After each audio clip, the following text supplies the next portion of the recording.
moving.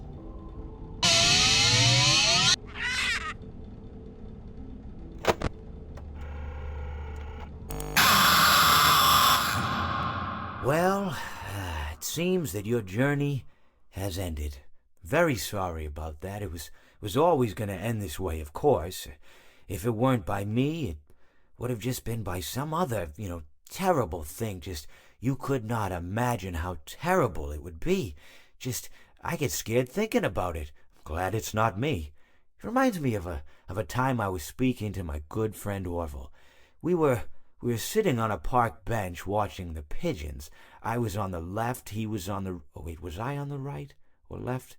Anyways, it doesn't matter. We were sitting on there watching the pigeons. And I said to Orville, "Friend, those birds are frozen." And he kind of looked at me like I'd lost my mind.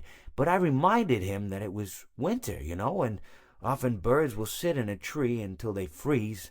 And then they sort of fall to the ground until the sun warms up and they can, move around again. So I said to Orville, "You might as well save those breadcrumbs until the birds thaw, because they can't very well enjoy them in the condition they're in."